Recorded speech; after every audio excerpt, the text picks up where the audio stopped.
Hello students, I am just going to analyze the paper of 17th of May 2022 CA Final SFM. Okay, तो apparently अगर paper को देखूँ मैं kind of अगर ऊपर ऊपर से देखूँ, सिर्फ मैं ऊपर का क्वेश्चन वाला पार्ट पढ़ के छोड़ देती हूँ, तो ऐसा लगता है कि बिल्कुल रिपीट पेपर आया है। इससे ज़्यादा इजी पेपर हो नहीं सकता है। पेपर इजी है, डेफिनेटली पेपर इजी है, ऐसा मैं नहीं बोल रही हूँ कि पेपर इजी नहीं है। ओके, नंबर 2, जो हमेशा हमारी एक्सपेक्टेशन होती है कि फॉरेक्स एंड डेरिवेटिव्स ही सबसे ज़्यादा आएगा, तो बच्चे कई बार ये बात बोलते हैं। इस बार जिस बच्चे ने डेरिवेटिव्स छोड़ दिया होगा काइंड ऑफ, कल भी मुझसे कुछ बच्चे पूछ रहे थे कि मैम डेरिवेटिव्स को मैं छोड़ दूँ क्या, तो एज ए टीचर भी हमारी हिम्मत नहीं होती ये बोलने की कि हाँ ठीक है just leave it kind of. मैं तो खैर वैसे भी I am very conservative on that part कि तुम्हें कोई भी चीज़ छोड़ के नहीं जानी चाहिए, बिकॉज यू नेवर नो क्या आएगा। आज का पेपर इस बात को साबित करता है कि कभी भी कोई चीज़ छोड़ के नहीं जानी चाहिए। अगर तुम आज का पेपर देखो तो इसके अंदर में you can see that forex और डेरिवेटिव्स का वेटेज उतना नहीं है जो हम एक्सपेक्ट करते हैं। It is a very very balanced paper, because उन्होंने सब चीज़ें पूछी है, लगभग सब चीज़ों पे उन्होंने ध्यान दिया है। ओके, ये अलग बात है कि जब तुम क्वेश्चन का फर्स्ट पार्ट देखोगे ना, जब वो जो कंटेंट इन्फॉर्मेशन वाला पार्ट देखोगे, तो तुमको लगेगा कि पेपर तो मेरा देखा हुआ है। लेकिन हर क्वेश्चन के अंदर में एक होता है ना, एलिफेंट होता है और उसकी टेल होती है। तो एलिफेंट तो हमने देखा हुआ है, टेल हमें दिखाई नहीं पड़ रही है उतनी अच्छी से। ओके, हर क्वेश्चन में जो मैं देख रही हूँ उन्होंने एक छोटी सी टेल लगा रखी है, और अगर वो टेल तुमने हैंडल नहीं किया बराबर, तो in spite of the fact that कि क्वेश्चन काफ़ी ज़्यादा रिपीटेड है, सब कुछ तुम्हारा देखा हुआ है, तुमसे गलतियाँ होंगी। ओके, तो it is a very very like kind of intelligent paper भी मैं ये उसको बोल सकती हूँ, in spite of the fact that कि पेपर बहुत ईजी है। But actually I don't no कितने लोगों का ध्यान इस बात पे गया है कि गलतियाँ होने का चांस इस पेपर के अंदर में बहुत ज़्यादा है। I start the first question, it is a very very clichéd का मतलब होता है रिपीटेड सम, अलर्ट लिमिटेड। मैंने क्लास में भी कई बार बोला है कि ये क्वेश्चन इनका फेवरेट है। इन्फॉर्मेशन चेंज करेंगे, नेम चेंज करेंगे और क्वेश्चन पूछेंगे। मैं एक्सप्लेन नहीं कर रही हूँ, it is a normal question, जहाँ पे तुमने अलर्ट लिमिटेड में हमने येन और रुपीज़ के साथ में किया था, दैट वेदर एक मशीन इंपोर्ट करी गई है और हमें उस वेंडर को हमें पेमेंट करना है, हमारे पास पैसे हैं नहीं, तो हम कैसे पेमेंट करें, हम इंडिया से बोरो करें कि हम फॉरेन करेंसी में हम पैसे बोरो करें, ये उसका सम है। और तुम्हारा एलसी ओपन करने का ऐसा ही कुछ होगा, इसके अंदर लिखा हुआ है क्या, देखो तो, हाँ देखो लिखा हुआ है ना, bank extending credit 180 days 2% per annum against opening in LC, normal sum. इसमें कुछ भी मैंने I just saw point by point, there was no complication at all, no complication, जरा भी मुझे कोई कॉम्प्लिकेशन नज़र नहीं आया। ओके, देन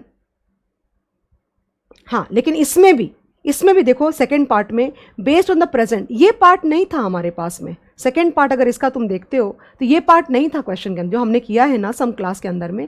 ये part based on the present market condition, company is not interested to take the risk of currency fluctuations and wanted to hedge with the additional expense of ₹30,000। If so what is your advice to the company, assume 360 days in a year. ये part नहीं था, मैं इसी चीज़ की बात कर रही हूँ। इसका सोल्यूशन क्या होगा मैं तुमको बना करके तुम्हारे साथ जरूर शेयर करूँगी कल परसों के अंदर में। Okay, earliest possible, right. लेकिन मैं तुमको ये बताना चाह रही हूँ कि ये कोई मुश्किल चीज़ नहीं है, but it required some investment of time with in the paper and that too intelligent. ये पार्ट गलत, मतलब सम का आधा पार्ट गलत, करेक्ट, तो वो चीज़ है। देन पार्ट बी में if you see again there is a question where in, ये क्वेश्चन वापस बहुत देखा हुआ, इतना ये डेरिवेटिव्स के वैल्यूएशन में इससे ज़्यादा इजी पेपर तुम्हारे लिए नहीं हो सकता है, राइट। कुछ नहीं करना है, प्रोबेबिलिटी दे रखी है, प्राइस दे रखी है, एक्सपेक्टेड वैल्यू निकालो, पहले जो प्राइस दे रखी है स्ट्राइक प्राइस से माइनस करो, या तो एक्सरसाइज या तो लैप्स, दैट पे ऑफ को प्रोबेबिलिटी से मल्टीप्लाई करके हम टोटल मारते हैं और हम बोलते हैं आंसर आ गया। मैं बहुत रैंडम बात कर रही हूँ, रफली बात कर रही हूँ, बिकॉज मुझे पेपर सॉल्व करना बाकी है, राइट। नाउ इस क्वेश्चन में बिल्कुल फॉर्मेट को सेम रखा है बट उसको कॉम्प्लिकेट किया, and it's a very nice question. You had purchased 3 month call option on the equity shares of Satya limited for a premium of this.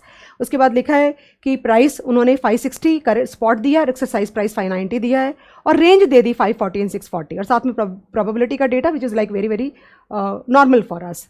तो एक्सपेक्टेड शेयर प्राइस ये तो निकाल दोगे प्रोबेबिलिटीज मल्टीप्लाई करके। Value of call option at the end of the 3 months if the exercise price prevails, ये कैसे निकलेगा पता है तुम्हें? ये जो तुमने एक्सपेक्टेड स्पॉट प्राइस निकाली, ये मेरा अंदाज़ा है, हाँ, अब इंस्टीट्यूट सोल्यूशन जब तक नहीं आएगा तब तक हम कुछ कह नहीं सकते, ये मेरा अंदाज़ा है। दैट एक्सपेक्टेड वैल्यू जो निकलेगी ना फर्स्ट पार्ट में, उसके साथ स्ट्राइक प्राइस जो दिया हुआ है तुम्हारा 590, वो माइनस करके आंसर आना चाहिए इसका, क्योंकि थर्ड पार्ट में वापस बहुत सिमिलर क्वेश्चन पूछा है। In case option is held to its maturity what will be the expected value of the call option.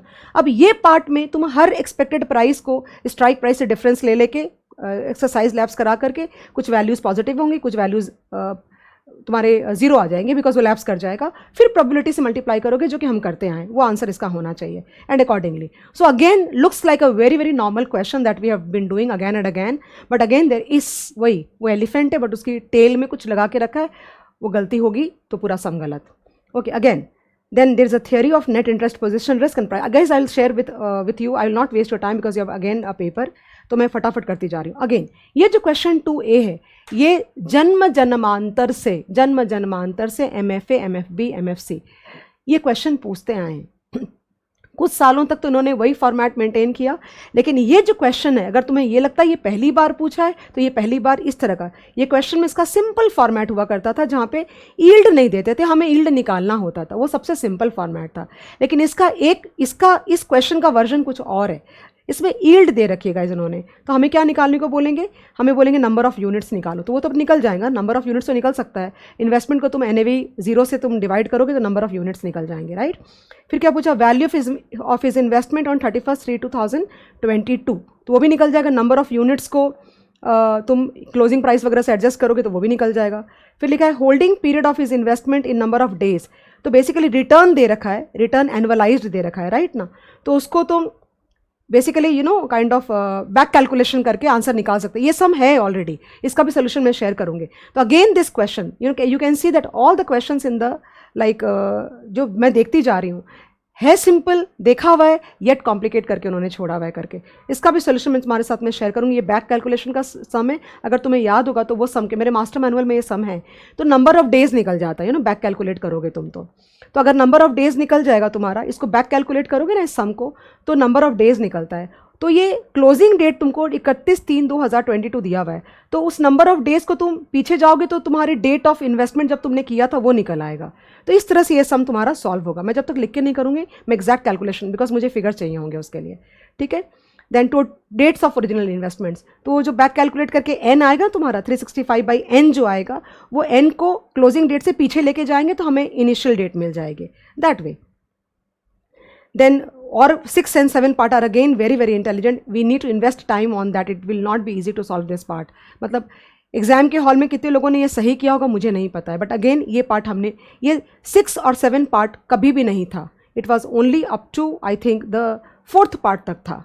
Okay ये टोटल रिटर्न ये 5, 6, 7 I think they are new again.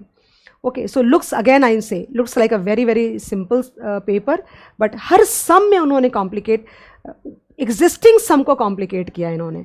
मैं solution जरूर share करूंगी तुम्हारे साथ में। ये नॉर्मल सम है तुम्हारा FCFE अप्रोच का, जहाँ पे kind of PAT plus depreciation and not PAT plus depreciation, that's another formula, PAT plus capex minus depreciation the whole into 1 - b करके तुमको निकालना पड़ेगा FCFE, and then FCFE 1 divide by KE minus GC करके answer निकल जाएगा इसका। तुमको KE निकालना पड़ेगा सॉल्व करके CAPM मॉडल से। Then outcomes of financial planning theory question है वो तो तुम्हारा। देन अगेन GDR का सम है, GDR का सम मैंने अभी रिविजन वीडियो में डाला था, it's a normal sum of GDR, but again in the same sum guys, up to here it's completely same. देखो क्या लिखा हुआ है, अब ये पार्ट तक बराबर था, उन्होंने जो तुम्हारा नॉर्मल सम था उन्होंने बोला कि भाई कितने नंबर ऑफ GDR होंगे एंड ऑल दैट, सिंपल रखा था। वापस इस क्वेश्चन को कॉम्प्लिकेट किया। If the company is able to raise the funds in US at a rate of 4% per annum and the company is able to repay the loan along with interest from the revenues generated from the operations of the US, what is your advice to the company? Again this part was not there in the earlier sums actually. So every sum you can see that they are like they have increased the difficulty level in terms of the every question. So जैसे question देखिएगा अगर मेरे को आता है, okay then ये भी बहुत देखा हुआ समय तुम्हारा, तो इसमें बीटा निकालने को बोला है, तो बीटा तो बहुत ईजी है बिकॉज मैंने कम से कम 5 सम ऐसे क्लास में कराए होंगे। लेकिन again what is your observation, so depending on what the beta is your answer, you have to tell them whether you have aggressive beta or a defensive beta or something like that. Or then again the 4th part, Following information is available pertaining to ABC Limited, which is expected to grow at a higher rate for 3 years. This is a normal sum of multiple growth model का जो सम है तुम्हारा equity का. अपने बच्चे बहुत अच्छे, ये बेस डेटा दे रखा है और उसके बाद ये सारा तुमको डेटा हाई ग्रोथ फेज़ का और जीसी फेज़ का दे रखा है. तुम उसको यूज़ करके और कैलकुलेशन करके FCFF अप्रोच यूज़ करके तुम वैल्यू ऑफ द कंपनी निकालोगे. Value of ABC limited, it is a normal sum. ये तुमको आना चाहिए, इसमें कोई कॉम्प्लिकेशन नहीं है सम के अंदर में, ये बिल्कुल नॉर्मल है.